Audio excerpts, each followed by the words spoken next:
So all I know is there is no place on earth or heaven I'd rather be right now than standing right here with all of you. It's so great to be home. I love you so much.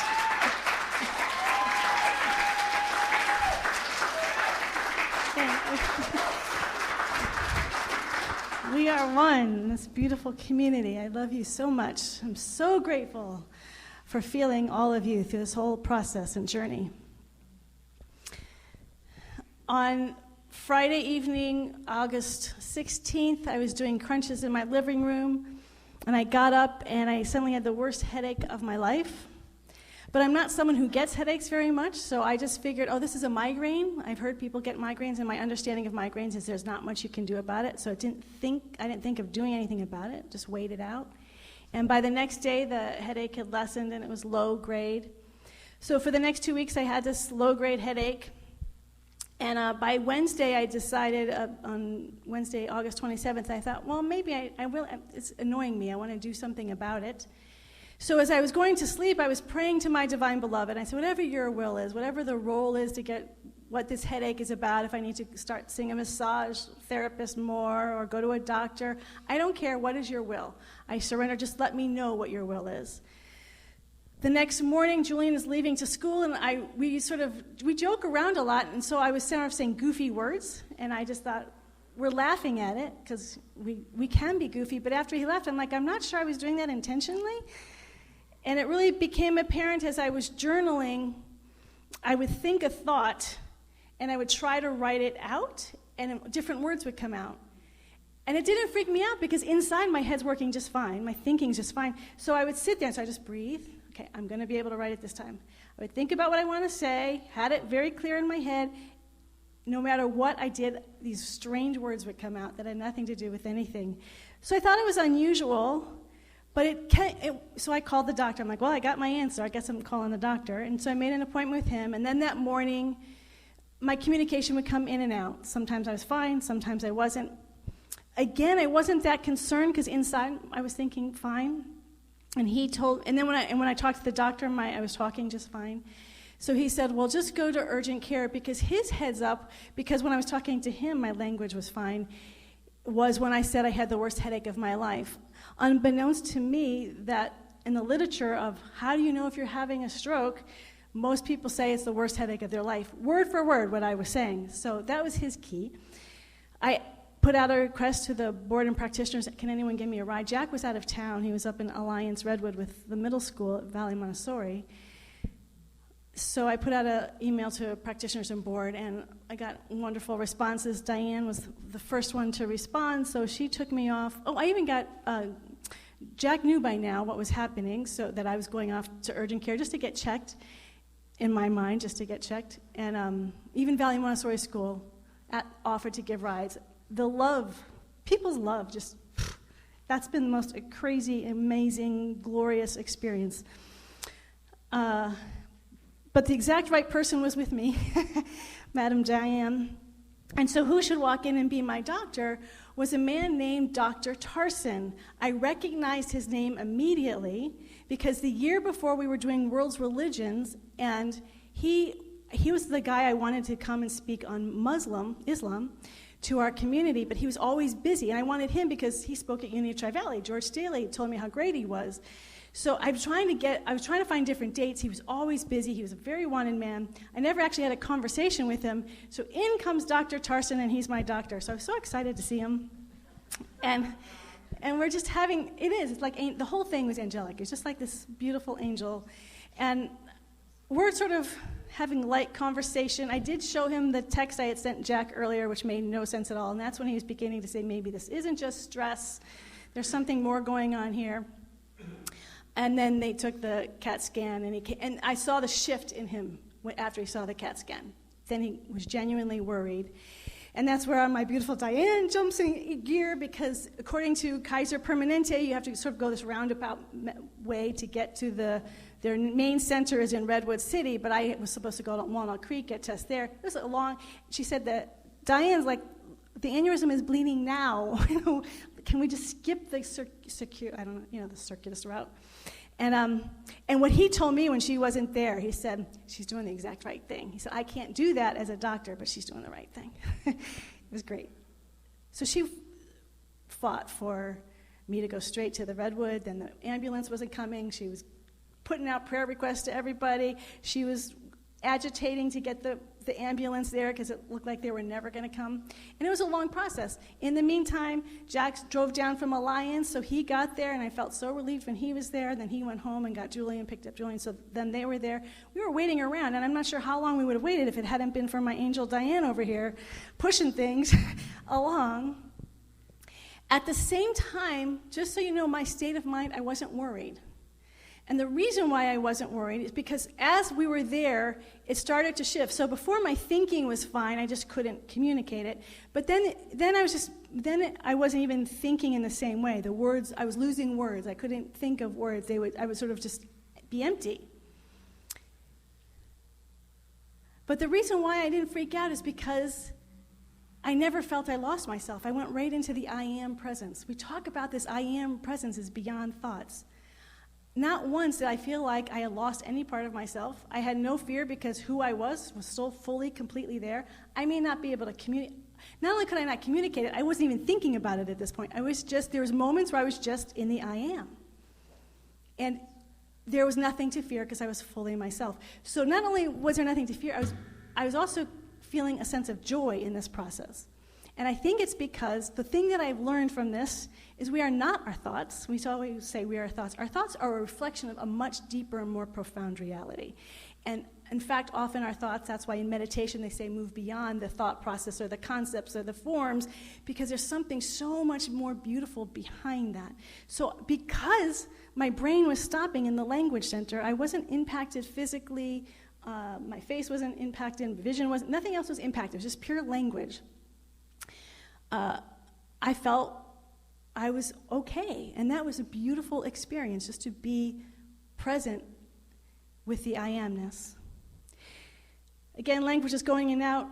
I'm going to go through the story as fast as I can. It still might take a while because I only want to tell the story once, and then I'm done. If anyone asks me, I'll say, refer to the talk.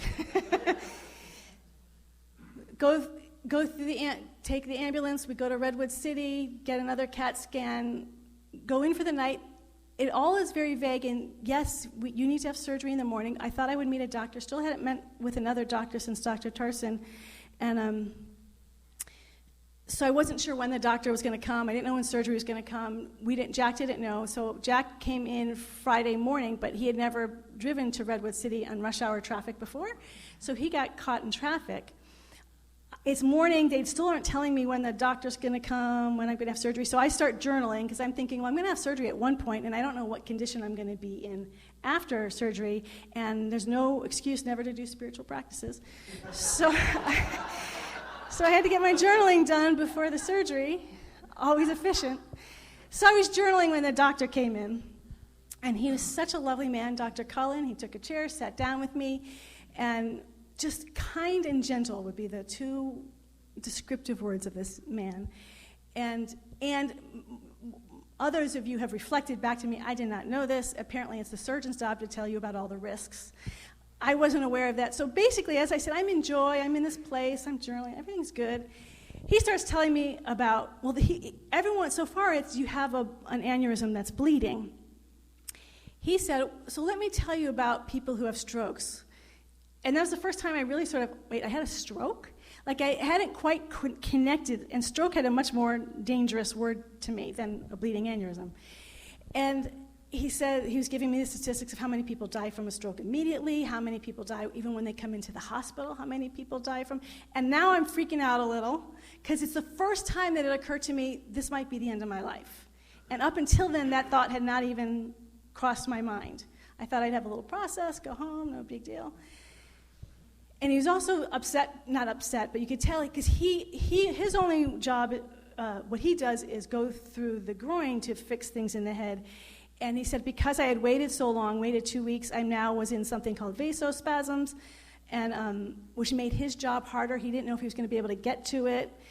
And I also said, I'm sorry, I feel sort of embarrassed because I'm so young to have a stroke. I'm in my 50s. And he said, no, that's a different type of stroke. That's medical reasons, blood pressure, diabetes. That's not what caused this. This was an aneurysm you probably had since a child. And the lining of it's a bubble, has been wearing away over time, and we don't know why it happens for some people and not others. So, for instance, I had a nurse.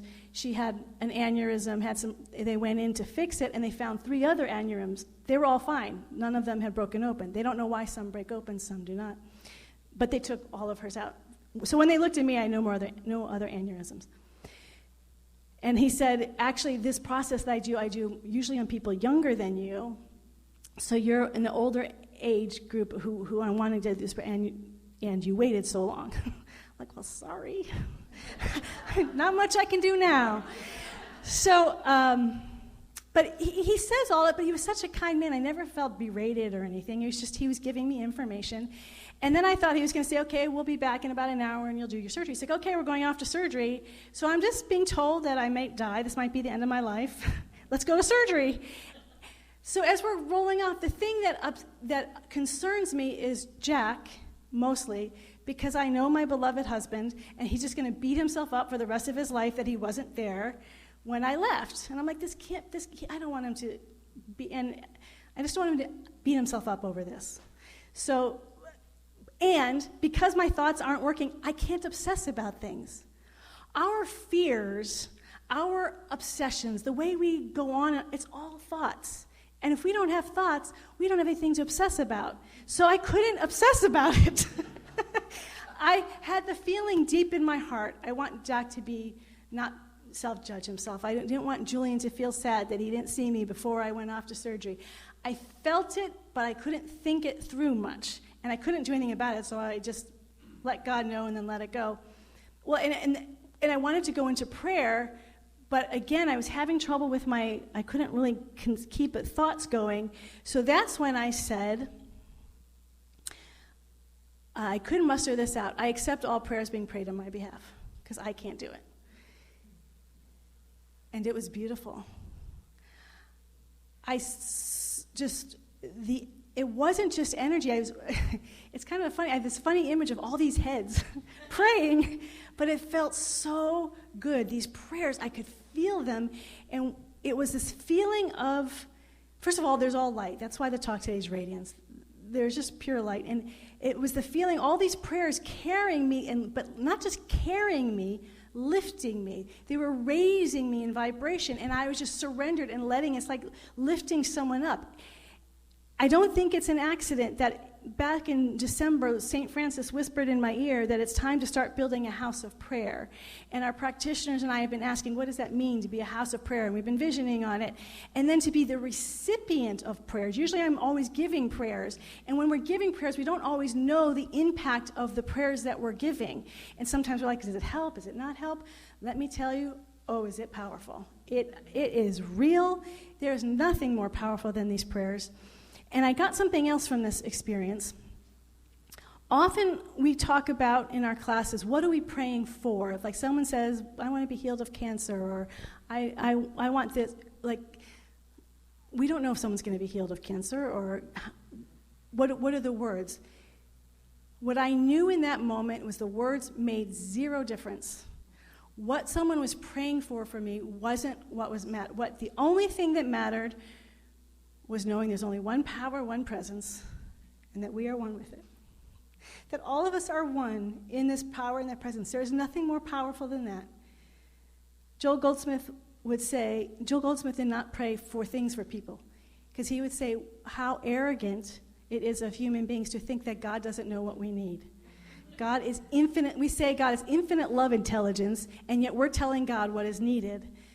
God knows me better than anyone, so in that oneness, you just trust that the divine, whatever's going to happen, it's going to be good because it's of God. Some people said, well, it's a blessing that it wasn't worse. Well, that's saying that people who had worse strokes, it's not a blessing. That's all. Well, we'll get to that. The only thing that matters when we pray, actually, Yogananda, self-realization, same thing. They don't ask you what you want prayer for. They just say, give us the name. God knows what to do. God knows what to do. It takes away all the verbiage, all the worry about, am I saying the right things? That keeps us in our head. That keeps us feeling like we're in control. That keeps it limited. One power, one presence, and we are one with it. That was what was happening. That's what I was feeling. That was this consciousness that was raising me up. So in becoming a mystic, which is the theme of this month, this lifetime, a mystic, by the way, is just someone who knows they're one in God. Knows that they know it, and it's a constant becoming. So for me, being a mystic is not an arrival place. It's a constant journey of becoming.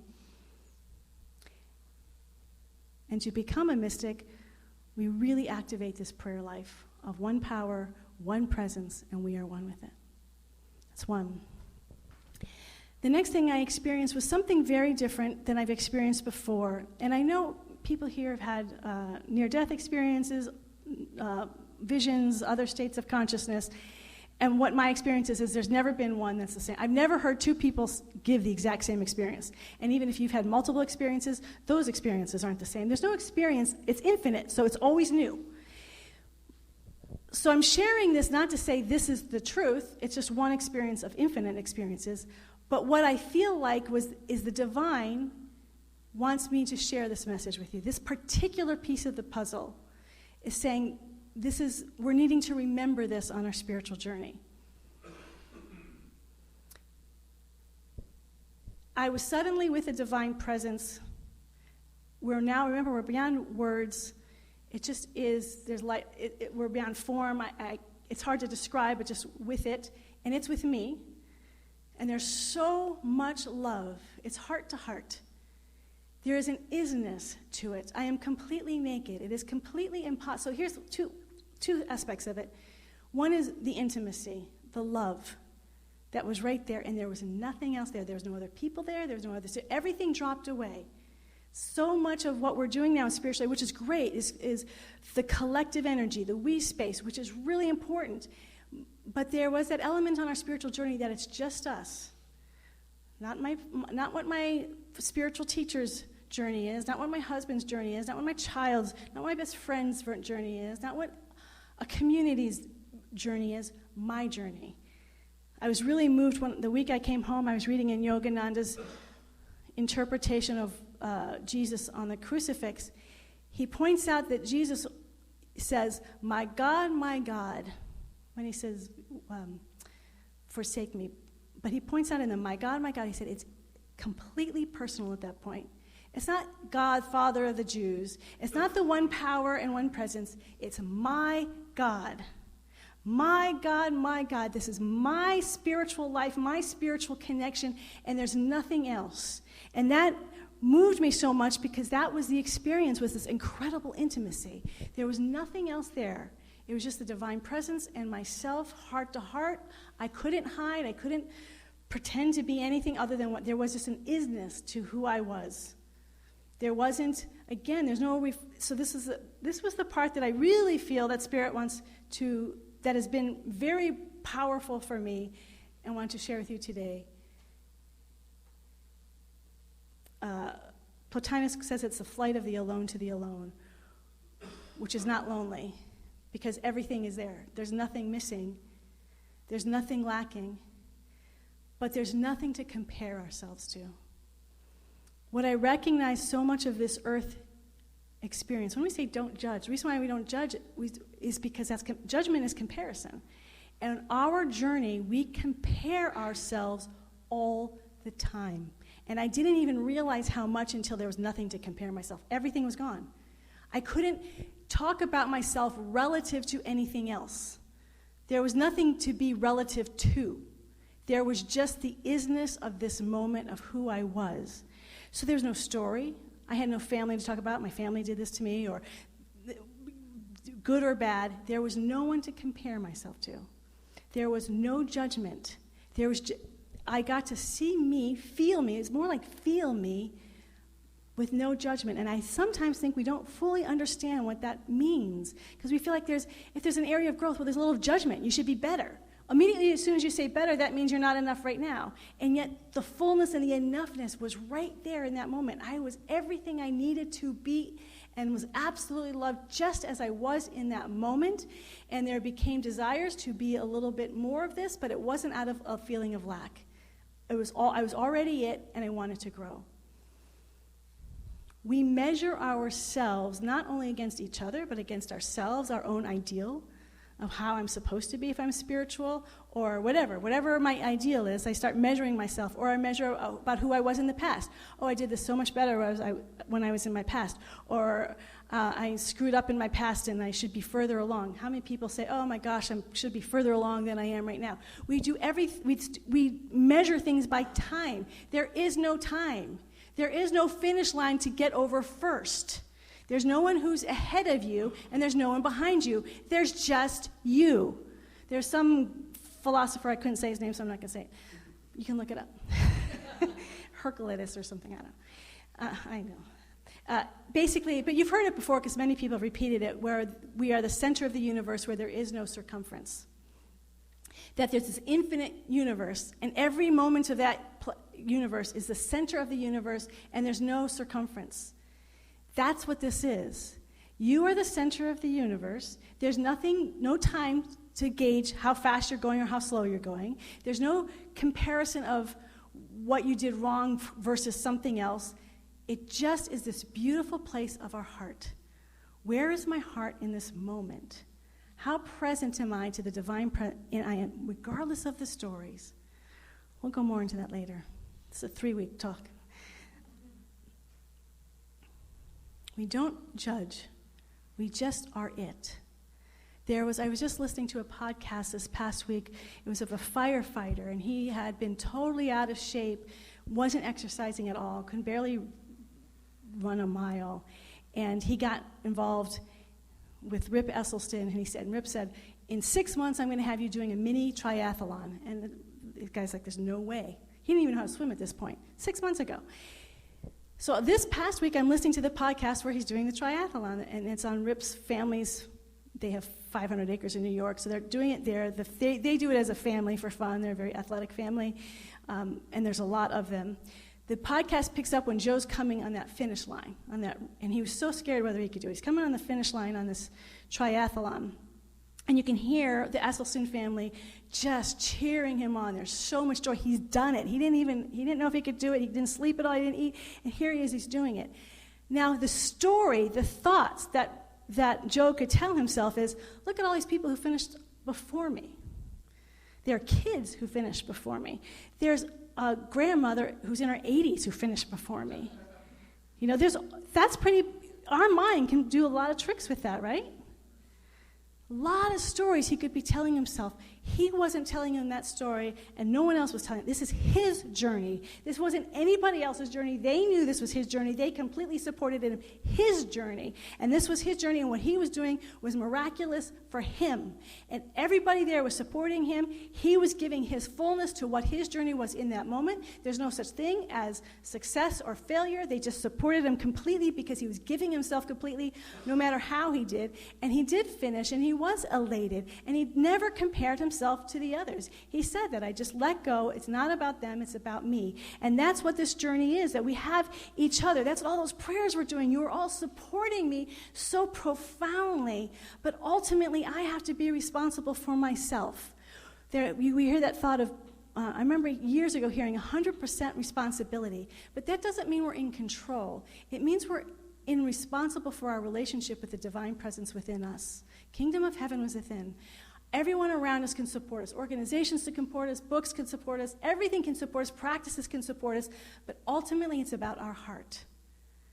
Where is my heart in this moment? How deeply connected am I to my divine presence? However we look at that, whether it's the I am presence, divine beloved, how deeply connected am I? Surgery's over. I wake up, and of course, the first people I look for are Jack and Julian. They are my anchor through this whole thing. There's no question that family became really, there's an essence with family. I kept in touch with my brothers, who we talk maybe 2 or 3 times a year. Now I'm texting them. But I'm not keeping in touch with many people because I'm just tired. It's hard to think now. But what I can say is, for those 11 days in the hospital stay, still, it was this feeling of light. And a few months earlier, I had 2 dreams of being in the hospital in a hospital gown, and I was full of joy. And I remember thinking, why would I be joy in a hospital with a gown on? But that's exactly what unfolded. So I know this was all ordained by pure spirit. And there was just nothing but light there. I think of Testimony of Light, where she's in that resting place. And that's what this felt like. It felt like a resting place on this side of the veil. That I was just at peace, being cared for. I was they were waking me up every hour to see if I knew my name and where I was. But I was being watched over. The people in the hospital were amazing. The nurses, oh my gosh, I love nurses. They were amazing. The food staff, the housekeeping staff, there was a housekeeper there who was Samoan. He was giant, and his name was Junior. And he was telling me all about his church experiences. And then we had another housekeeper who was a small, diminutive man who was Tibetan Buddhist. And he told me that he was in Tibet when China came in and took over. And I said, oh my gosh, that must have been really scary. And he said, it was awful. They killed my whole family. And I said, oh my gosh. And he said, and then he looked at me and goes, but you must love everyone. That, these are the people I'm working on. It's incredible, just around amazing people. I couldn't sleep. Jack would come and hold my hand and do a spiritual reading, and I'd fall sound asleep. And I couldn't be in that place if all of you weren't holding me in prayer, taking care of the business at the Lighthouse. Like I said in my email, nobody expected this. Suddenly people who are in leadership are having to do more than they ever expected instantly. It's not like there was plans. This wasn't planned. And people are stepping up who haven't stepped up. So for all of you who on Sunday service, getting the service going, all the little stuff that needed to be done, I let it go. And I let it go because I absolutely believed that the people in this community would say, this is my community, and step up or do what needed to be done, and you did. I heard nothing but raves. There's been a lot of people bragging about each other, about what you all have done, and I thank all of you. You're incredible. Music, all of it. I don't want to start because then I know I'll forget someone and then I'll beat myself up for getting something, but it's incredible. And because I was still in that high energy, that light energy, and I'm journaling, the thing that I was absolutely clear about was the only thing that mattered was waking up to God. And that's what my life was about. That's why I'm here on this planet, is to wake up to God, this constant becoming. Everything else dropped away. All the other stuff of the world dropped away. Wake up to God. We heard in the reading, I'm not going to go into it. It was just interesting. I never noticed it the other times I read it. Free will is a distraction. Just something to think about. A little light thought to think about. Nothing else, we get so can get very distracted. My thoughts can distract me. The only thing that matters is knowing the divine presence and the one power. So to become a mystic, this is a 3-part series, so it's not complete. But today, in becoming a mystic, the first way, is to become a mystic, is to decide you want to be a mystic. And all that means is to wake up to the truth of who we really, really are behind thought, behind our experiences. There's no past precedent, just in the purity of our spiritual being and the oneness of all life. To know who we really are as a spiritual being. We have to want that. So that's not a one-time decision. So we wake up every morning and say, do I want to be a mystic today? Do I want to know my oneness and union in God today? And we remind ourselves every day, because life comes at us. And a lot of other things, and not to beat ourselves up if something else seems like it's more important in that day. There's no judgment. No judgment. It's just, where's my heart? If we want to become a mystic every day, we touch in with ourselves, with our heart every day. Am I loving myself just as I am right now? Notice our thoughts, how much our thoughts are about what other people think of us and what we think of other people. All the evaluative judgments, decisions, thinking that we do throughout the day, evaluating our own progress, other people's progress, conditions in the world. We are constantly, our mind is going. In these time, we measure. Okay, I did this, I was really good here, and I did this was good, this was really bad. We're measuring. Just notice You don't have to change. It's really hard to change. It's a lot of what this world is about. So I'm not saying we have to be perfect. We're not going to be perfect. But just to be conscious, because one of the most loving things we can do is just, if we can, let go of that measuring stick. Let go of the measuring stick of how we're doing. Let go of the measuring stick of how other people are perceiving us. Let go of the measuring stick of how we're perceiving others. And let ourselves bask in this incredible, intimate love affair with God. To become a mystic, we have to want to become a mystic. Give ourselves to the love affair of God that's just between God and me. Just between us. People will support us and we'll support other people, but we each have our own individual, 7 billion people on the planet, 7 billion people, intimate relationship with God. It's just between God and myself, and I support everybody else. And the whole paradox of we and I am and me, Jack's talk, that's all beyond words. But we have to do our part. Just because everybody else in my community, just because I was at a church with Reverend Michael can lift everybody up into another state of consciousness, but he's doing that. We have to get there on our own. We have our own individual journey. We can't depend on someone else to always lift us up. We have to want to become a mystic. We commit to being a mystic through our own passionate love affair with God in every day. There's just God and me, and how checking in with the heart. And then 3, pray. Pray to know the one power and the one presence. To continue to return to that is the consciousness of a mystic, is oneness. I am one in God, you are one in God. We go into prayer and we hold that space as long as we can for that day. If you only have 10 minutes, great. If you can return to that space throughout the day, great. One power, one presence, there's nothing else. All these things we think about, we make everything so complicated. It's just love. It just is an isness. Are you with me on this?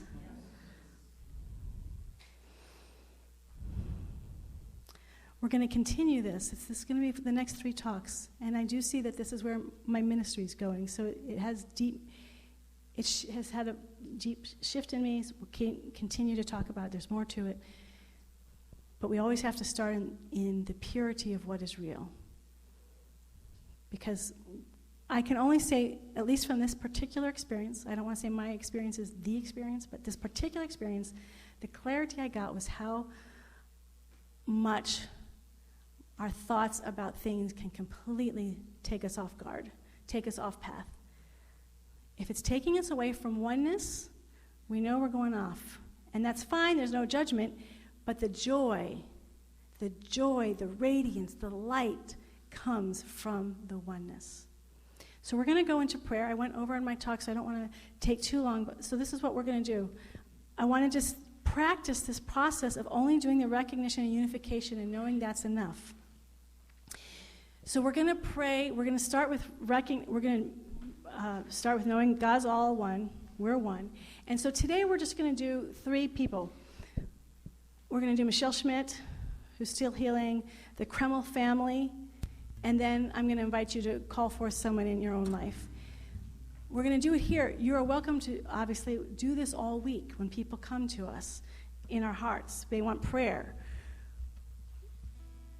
One of the things, we don't want to just do a long list. So when we spend with Michelle, we're going to spend a little bit of time with him. Oh, and Beth's healing with her knee. Sorry. You're just going to have to get love whether you like it or not. We had surgery at the exact same time on Friday. So we're going to do 3 people. We're going to do Michelle, Beth, the Kreml family, and then, we'll do 4, because then I want you to have someone of your own that you know. But for each one, we're not going to just do a list. When we do Michelle, we're just going to be anchoring the oneness with Michelle. We're just going to hold it. We're not going to rush on to something else. Hold the oneness for Michelle. And then when we go in the Kreml, okay? You all with me? And then we'll just end the prayer.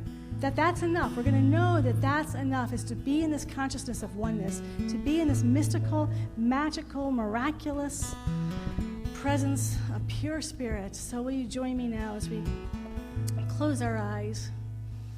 And we start with the Alpha and the Omega, and then all that has ever been and ever will be. that is beyond anything we could ever possibly think about. Any concepts, it's beyond all of that. It's free, it's unlimited, it's pure joy, pure love, pure peace. It is all that has ever been and ever will be. It will be true after this world passes. It still is pure love, pure joy, pure peace. It will never be anything other than pure love, pure joy, pure peace.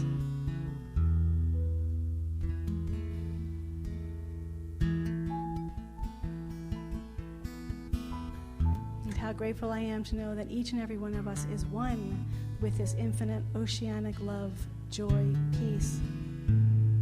That there's no place where it stops and something else begins. So not only are we one with it, the entire planet, all creation, everything we've ever been able to think about, conceive in our head, all of that is beautiful, infused with the spirit of oneness, of this one presence, this one power. There's no place where it stops and something else begins.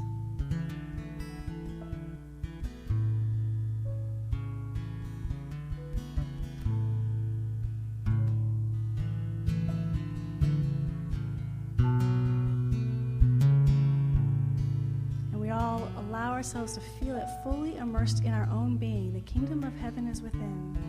That this oneness, all that is one, is within us now.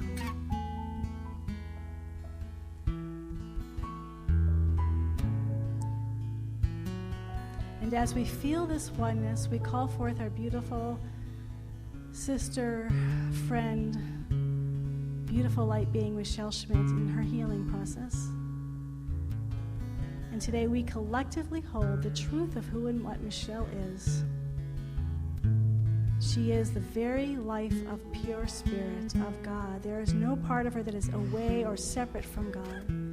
Every part of her being, physically, emotionally, mentally, and far beyond all those things that we describe about an identity. She's beyond all of that. She is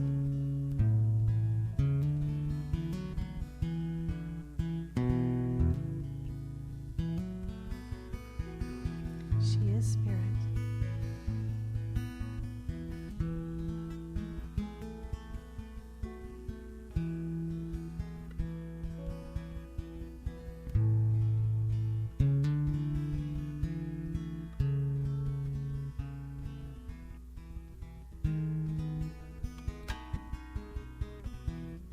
If we feel any fear or concern, we let it dissolve. There's nothing to fear. There is nothing to be concerned about. There is only God as Michelle.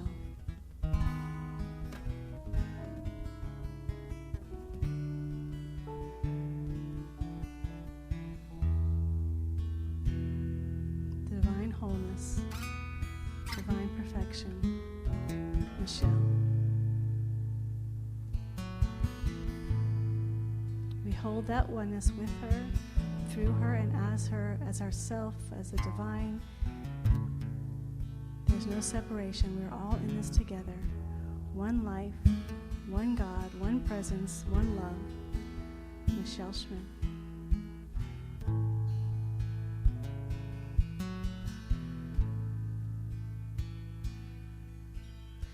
And as we know this about Michelle, we know this about Beth Stiles. That right where Beth Stiles is the wholeness and the divine perfection of pure spirit.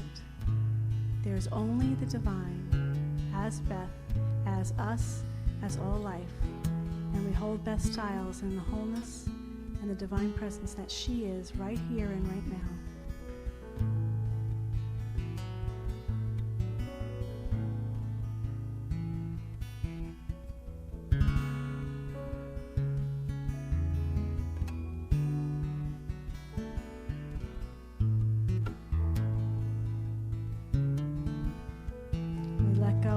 To do anything, we just see the truth of what already is.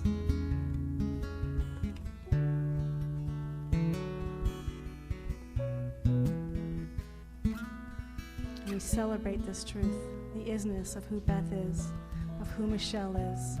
And now we hold this for the Kreml family. Lindsay, Edith, Mariah, Lily, Sebastian, Joseph. We hold them in this light of the one power and one presence. They are all the life of God, and they are all absolutely whole, perfect, and complete right now. Not because we're making it happen, it is just the isness of their very life and their very being. We stand in this truth together for the Kreml family.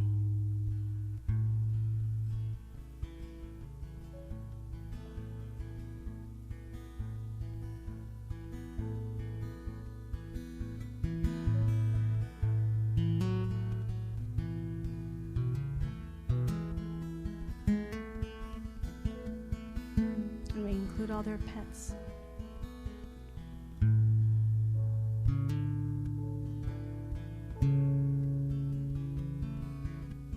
And now I invite you to think of someone that you would like to pray for silently in your own heart, and call their name forward in your own conscious awareness, and hold this oneness, this perfection as this person or people that you want to hold in this moment.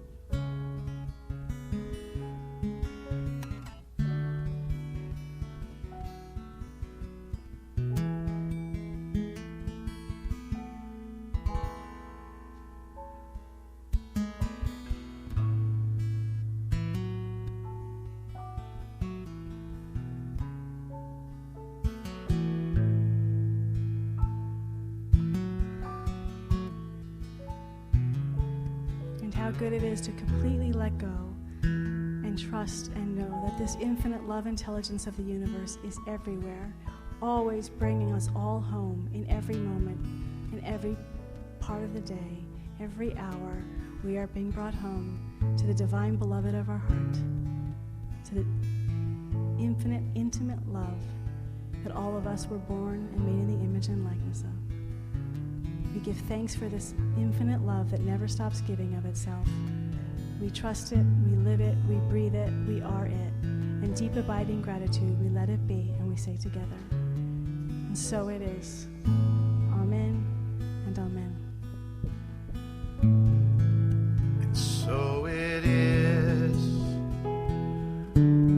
and so it is, and so it is. Amen.